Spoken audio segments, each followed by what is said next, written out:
Alright guys, how y'all doing? Coming at you with another video. So for this one, we're going to throw it way back, all the way back. And this is for my buddy who just got his license, or excuse me, he's been had his license. And I tell you, this man has had the toughest uphill battle of anybody I've ever interacted with on my channel. He gets the award by the longest distance between him and second place. Anyway,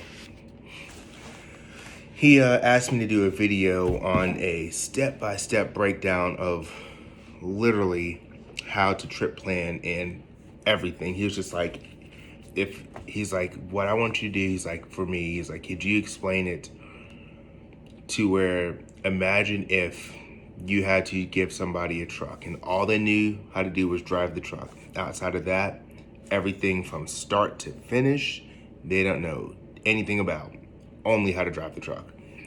He's like, could you explain it to me? And I said, I absolutely will. I'll make the video for you and I'm gonna drop it on YouTube to help other people, because I'm sure you can't be the only one with these questions. So he asked for a step-by-step breakdown. So, bear with me, that's what I did. Doesn't look like a lot. There's notes here, all kind of stuff.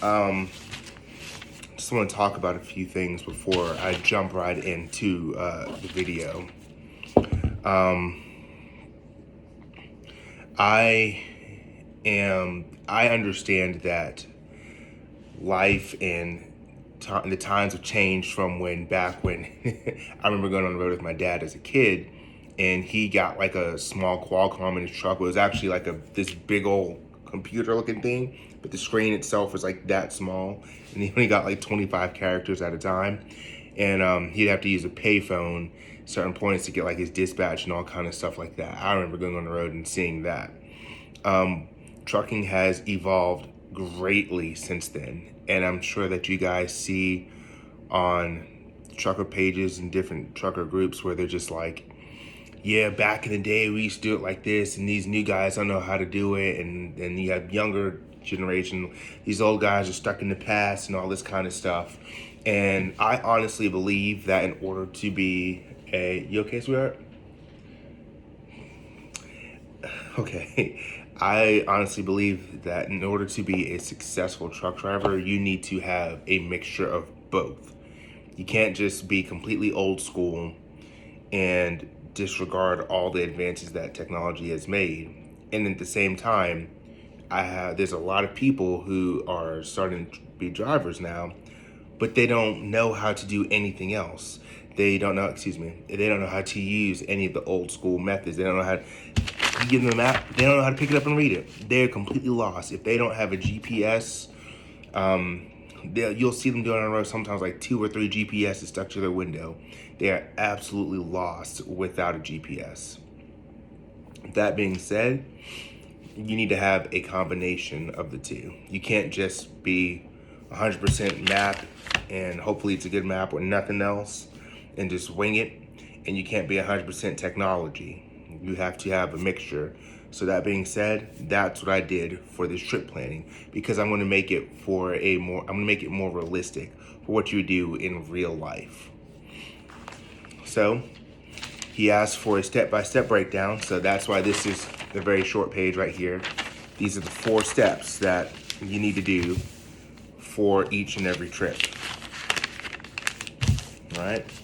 That being said, step 1, you need to legalize the load and the truck.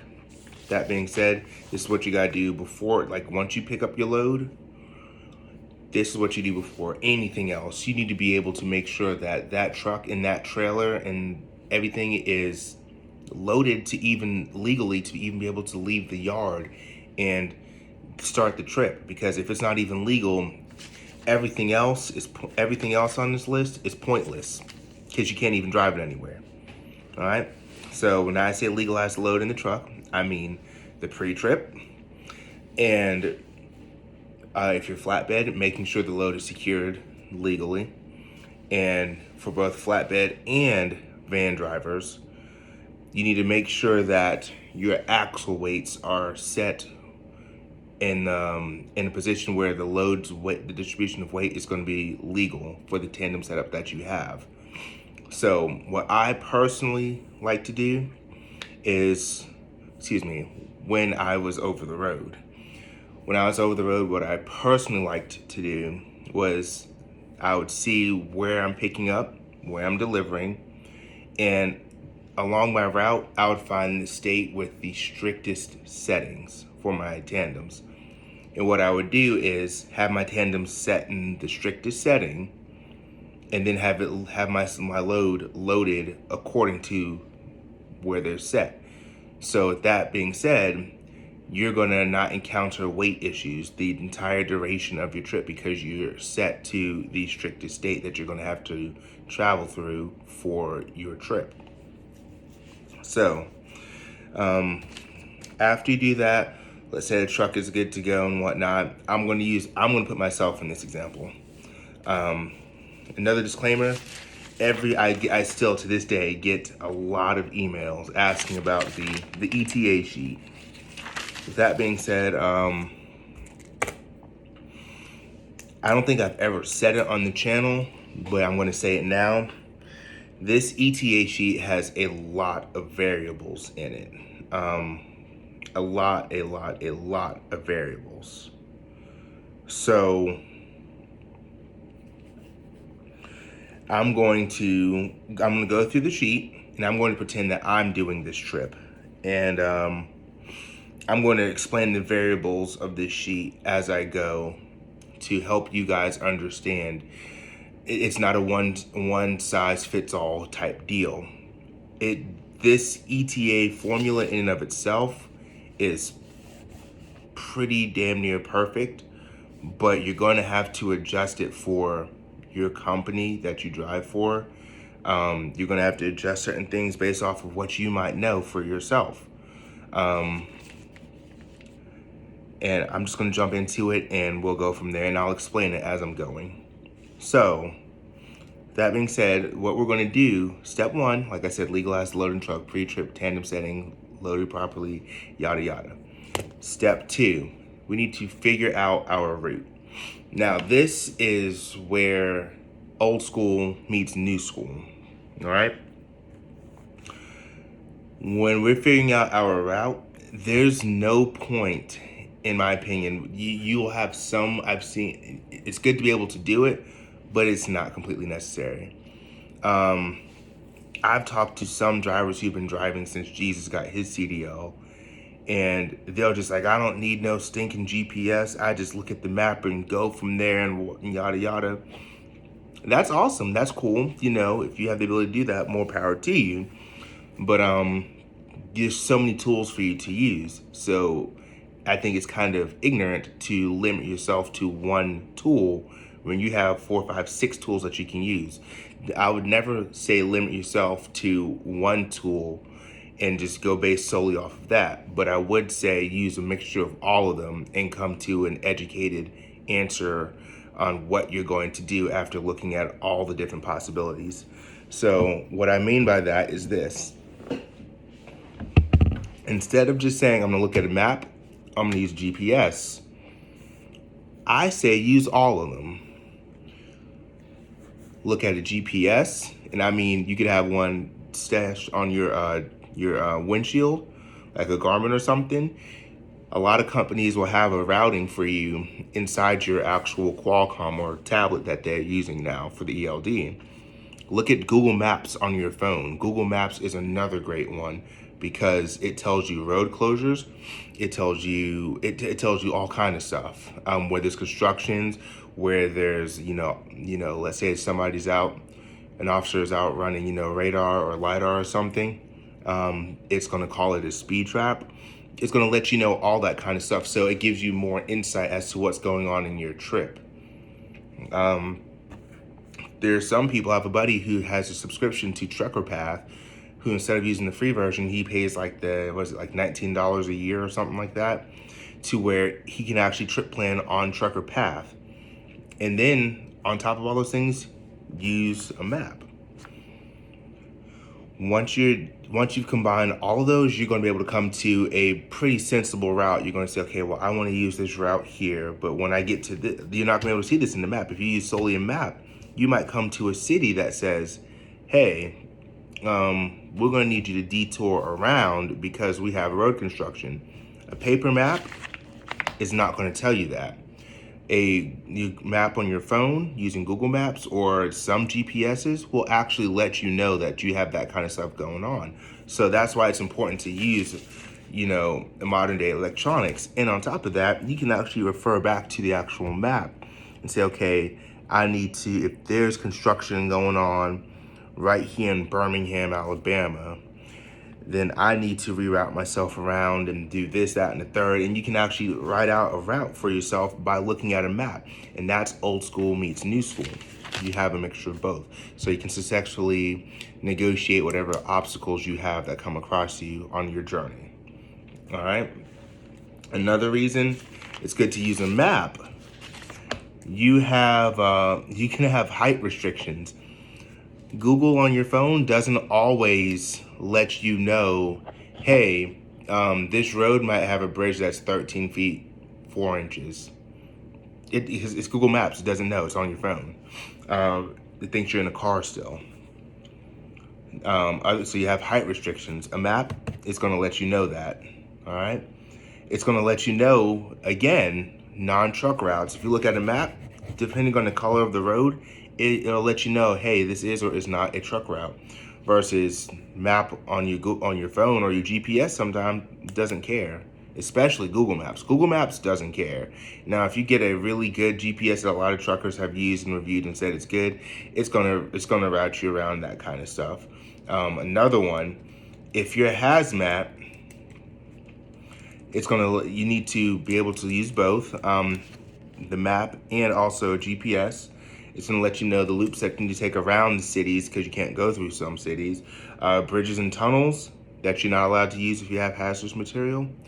The map and a GPS will let you know if you have the right GPS. And sometimes there are other restrictions, okay?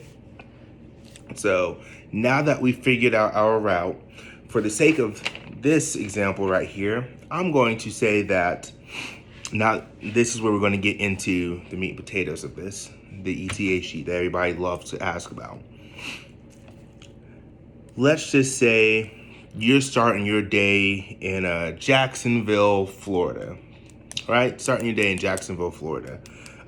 Just coming off of home time, and you get to the yard around 3:50, 4 o'clock in the morning on Monday, packing up your stuff in your truck, doing your paperwork, all this stuff that we're talking about now, and you want to make sure your wheels up and rolling by 0500. So you have a relay load that you're already hooked up to. You take it from Jacksonville all the way to Amarillo, Texas. So now you've done your trip planning. You've looked at the map and all that kind of stuff. You figured out your route. You've pre-tripped your truck. You saw everything was good to go. Now we're going to go on to step 3. You're going to calculate your ETA. Let's say you get in your truck, you've done all that, your fleet manager sent you a message that said, hey, whenever you get a chance, give me an ETA to this next, to your drop in Amarillo so I can, start trying to work on a load for you. And you're like, you know what, roger that. Let me hop on it. This is where the ETA sheet comes into play. And this is where you need to edit it for you.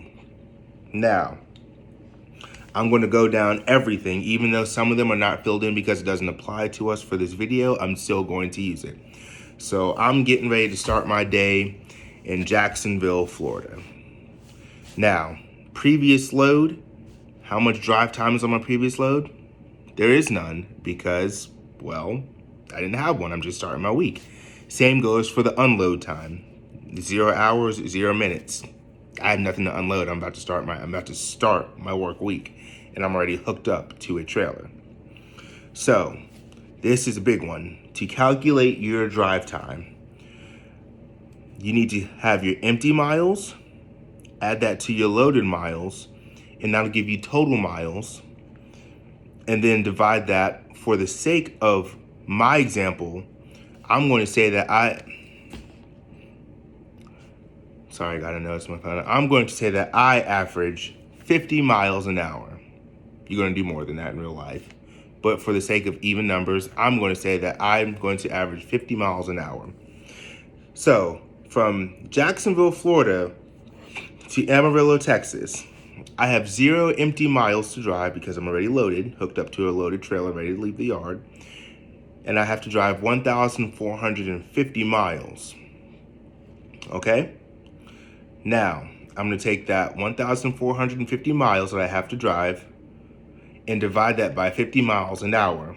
That will give me a drive time of 29 hours and 0 minutes. All right? Total driving from Jacksonville to Amarillo, Texas. 29 hours. Now, we have to add in all the other stuff because remember, there's more to driving a truck than just driving the truck. So now we have to add in our DOT break. In order to add that in properly, basically you're going to say 1 DOT break, which is 10 hours long, for every 10 hours of driving. Do not take this and make it your own thing. I said I'm going to have to drive 29 hours, right?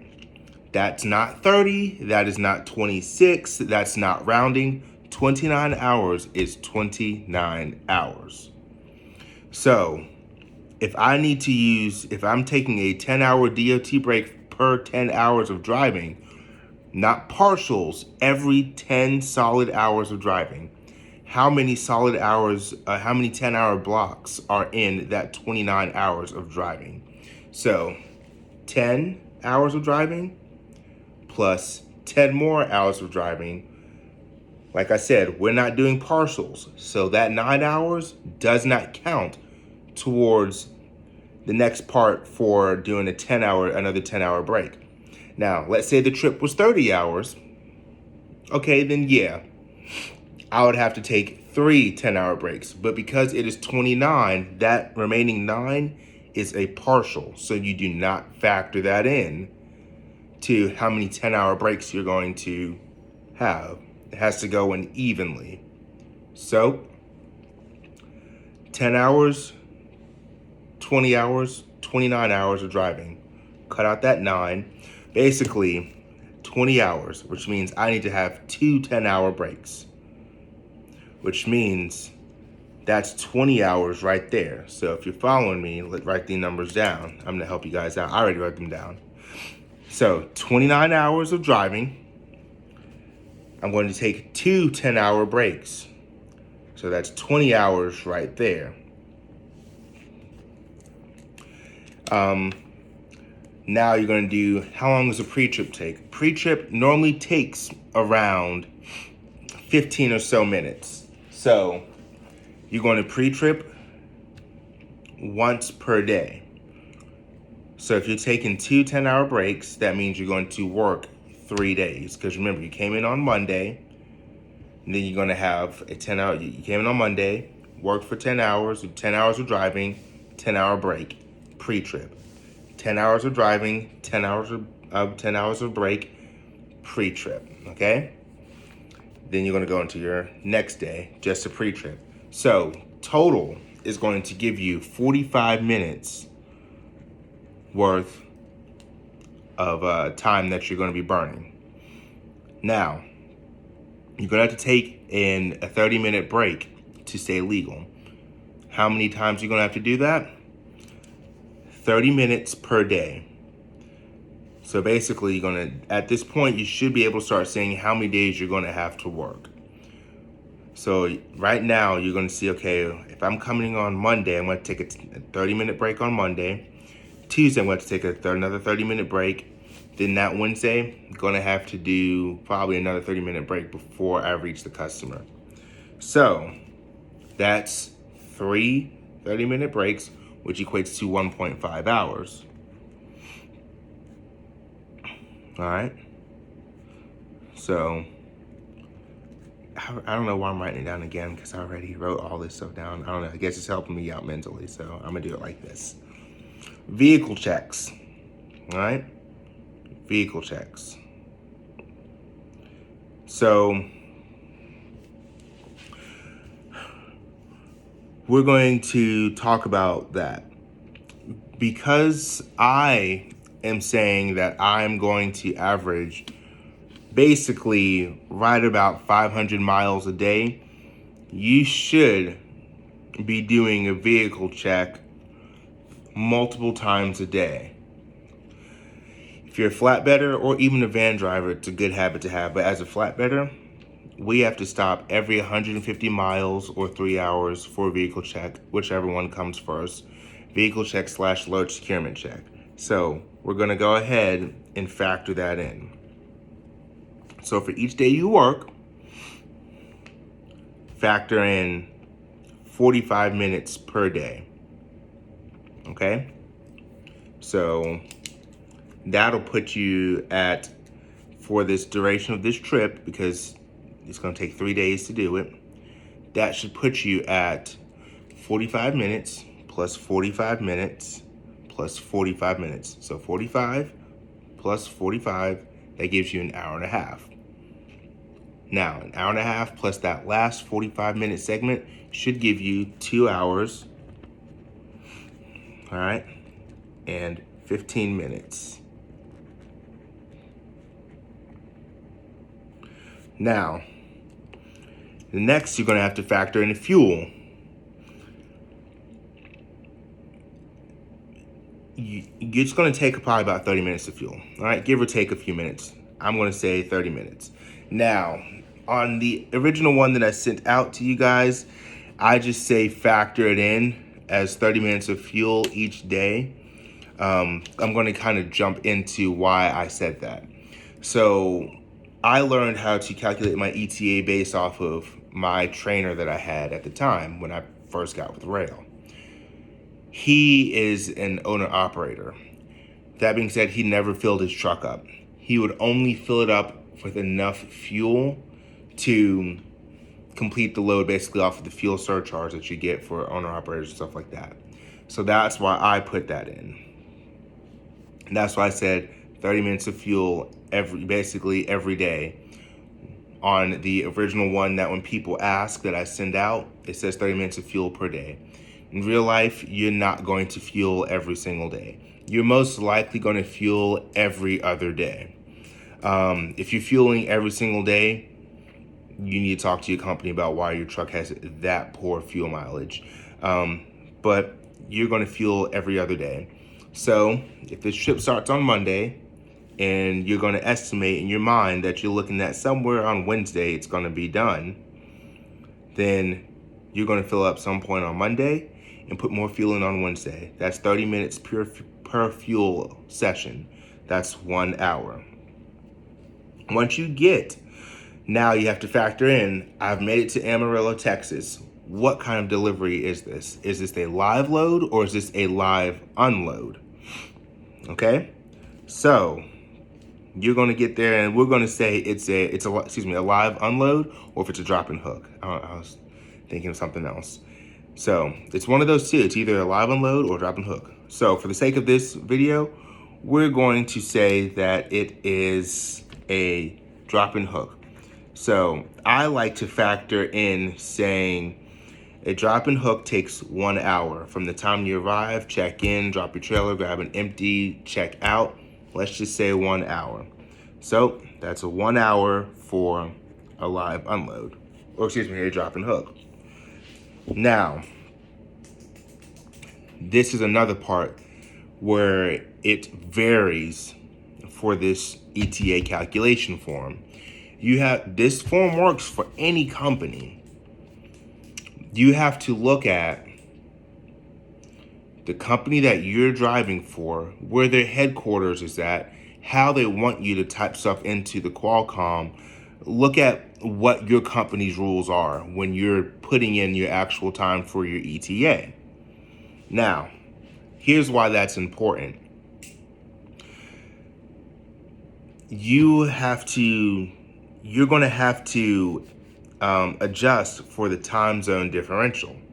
So for my example that I'm using right now for you guys, I'm going to pretend that the company that I drive for The headquarters is in the Eastern Standard Time. So then if I'm delivering in Amarillo, Texas, that means the time goes back 1 hour. So you have to adjust for that.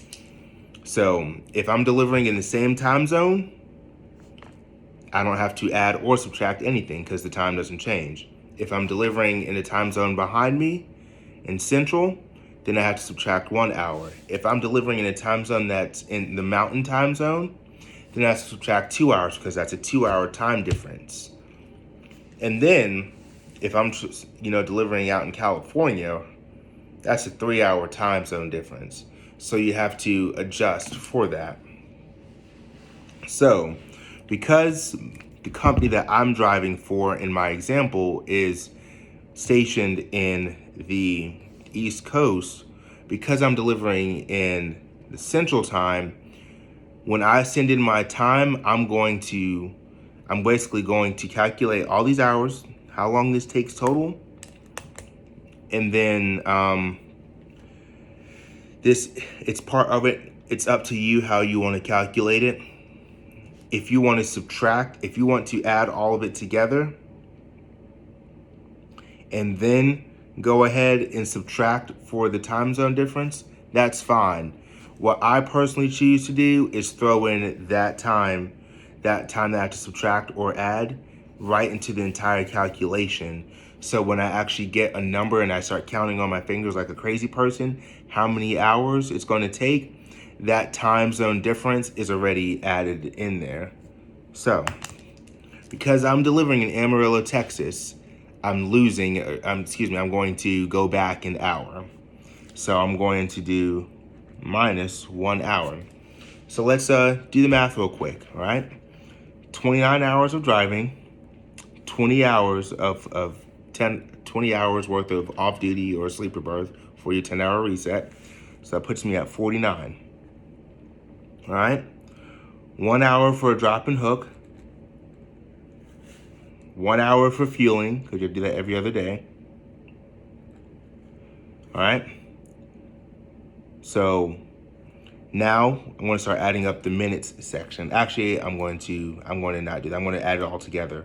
So the 45 minutes worth of 3 days worth of pre-trips, which is 45 minutes, plus the vehicle checks total, which is 2 hours and 15 minutes. That's 3 hours right there. So that puts us at 54 hours, plus the 1 hour and 30 minutes worth of 3 days worth of lunches. Because remember, a lunch break is 30 minutes. So that's 1.5 hours. So that puts you at 55 hours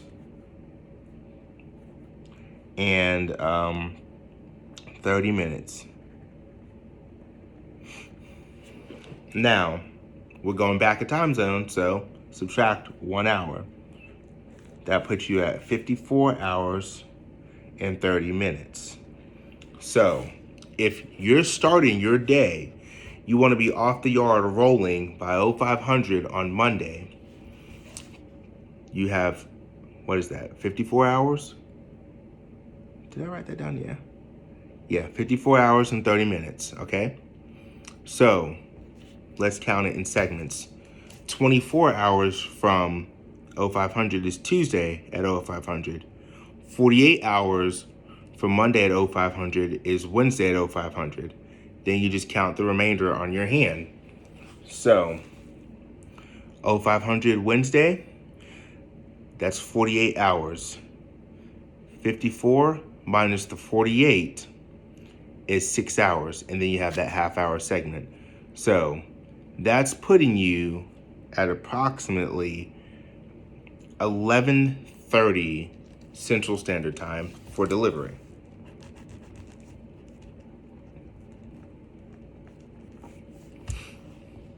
So once you crunch all those numbers, do the adding and subtracting.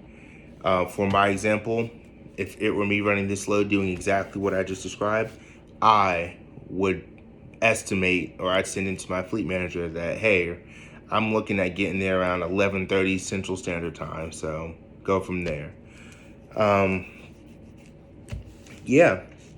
Now, if you would like to take it a step further, and try to figure out how much time is going to be left on your 70 after doing all this, what you need to do is you have how long it's going to take.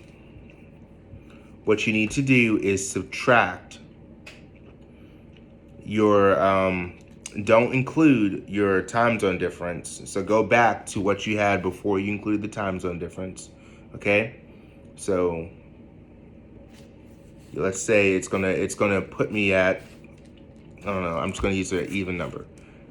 Actually, I don't have to use an even, I'm just gonna use the number that I have on the thing. 54 and a half hours. Now, all the time that's spent off duty, that's what you need to subtract from the 54 and a half hours, because off duty times and sleeper berth time does not come out of your 70. It comes out of your 14-hour in your day-to-day clock, but the overall time in your 70, it does not come out of that. So I'm going to take away 20 hours for the 2 10-hour breaks.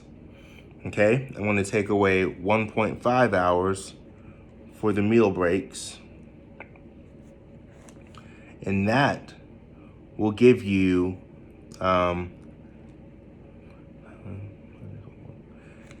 that'll give you 33 hours that you've actually burned. Now, all you got to do is take that 33 and take that out of 70. Okay, so 70 hours total minus 33 hours used. And that will give you 37 hours remainder.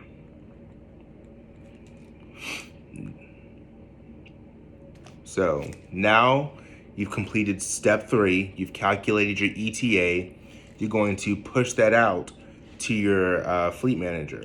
Now, you need to figure out your day-by-day activities.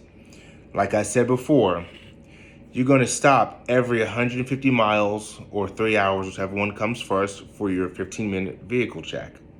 So, what you can do is, there's so many different ways you can do this.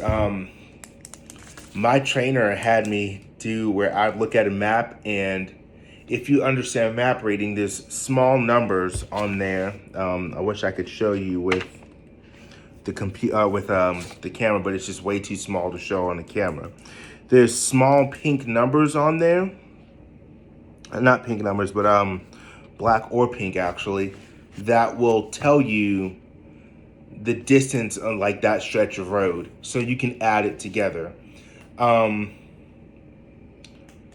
I thought that was pretty intense to do that for a 1,400-mile trip, where I'm sitting there and looking at all these tiny numbers on the map and sitting here calculating each one, like, okay, I've hit, because he was to the point to where it's just like, oh, you've hit, you've exceeded 150. I'm like, well, yeah, that section of the map, if you add it together, it puts me at like 170. He's like, well, now you got to backtrack and guesstimate 20 miles on it. I'm just like, that's so wild. So we're going to incorporate new school. You have Trucker Path, you have Google, you have all these things where you can sit and say, okay, 150 miles from where I'm sitting at right now, if you look on Google, you can go to Trucker Path and literally it'll show where you're at, and you can click on a truck stop right down the road and it'll tell you how far you are. So if you're there, if you're at your yard in Jacksonville and you look down the road and you on Trucker Path and you click on this truck stop and say, and it says, boom, 150 miles, that's where you're going to do your vehicle check. There's no sense in whipping out this map and trying to figure out every small detail. Just look at the Trucker Path. Not that hard at all. So you do that. Now, what I personally like to do is instead of just putting all my eggs on one basket and choosing that truck stop that is exactly 150 miles, I'll look at a truck stop that's a little bit before it and a little bit after. I have 3 options to choose from. Reason being is, let's say I'm driving a little bit faster than 50 miles an hour. And I want to use that 3-hour window. I can make it to that next truck stop. Let's say I hit a little bit of traffic. I'm gonna have to stop a little bit short of that 150 miles because of the 3-hour rule. You understand? So I don't put all your eggs in one basket. If you want to do that while doing your vehicle checks during the day, that is fine. But when it comes down to the actual end of your day, you need to have 2, 3, maybe even 4 options to choose from in a certain radius of where you estimate you're going to be finishing your day. Because you're going to do your 3rd vehicle check, and after you finish your 3rd vehicle check, you're at 450 miles for the day, which means you should probably drive about 1 more hour or so based off of the example that I've given. So 50 miles down the road. So look down the road on Google Maps, Trucker Path, your actual map, see what's 50 miles down the road, and choose a location that's either exactly 50, a little bit before 50, a little bit after 50, or somewhere within a 20 or so mile radius of where you guesstimate you're going to be. Another reason this is good, let's say 50 miles from that point, there's literally nothing out there. You might choose to stop at that 3rd vehicle check, and you've done 450 miles for the day. Just use common sense. Look at what you have going on. Look at the totality of the circumstances for what's happening on your particular trip. For the sake of the example for my trip, I am just going to say that everything went smoothly. I did 3 vehicle checks. I drove 50 miles. I stopped at a truck stop exactly 50 miles from my last vehicle check. Once you do that, you drop off your load, and then you start all over from step 1 again, because by this time your dispatcher normally has another run for you to do. So you start all the way back over. This time you have to use the top section, previous load drive time, because let's say they give you a new load and you haven't even delivered the one that you're currently getting to Amarillo. Now you have to factor in your drive time plus the unload time for the Amarillo load. Let's say you have 50 miles left to drive, and it's like I said, a drop and hook. 50 miles is 1 hour's worth of driving, and then the unload time is a drop and hook, so that's 1 hour, so that's 2 hours. That's 2 hours. So now you're going to take that 2 hours and add that to your ETA for the load that comes after you finishing Amarillo, because you're currently working on Amarillo. So that is broken down from start to finish how to handle a load in trucking. If you follow these rules, you should have minimal to no issues as far as DOT violations with your logbook, getting loads from point A to point B on time. A lot of the issues that you can have in trucking, you're going to literally eliminate them by following these steps verbatim, and in certain spots tweaking where it adjusts to what you do as a driver. As time goes on, you're not going to write down 50 miles an hour, because you're not going to be driving 50 miles an hour. You're going to be driving 60, 65, 70. So you're going to be able to cut down that drive time, and in turn, your skill is going to go up. Certain things you're not going to take as long on. So as time goes on, that large window that you give from start to finish, that ETA is going to drop. You can get that same load 2 years from now with some experience. That same load, you're going to pick it up Monday at 0500. You're going to be having that load delivered by 7 a.m., 6 a.m. in Amarillo, simply because you've grown, you have experience, and you can adjust these numbers to work for you the way you need them to work. As always, guys, like, comment, subscribe. If there's anything else or other videos you'd like for me to do an in-depth breakdown analysis on, let me know. Yeah, I'll get to it. So best of luck to y'all.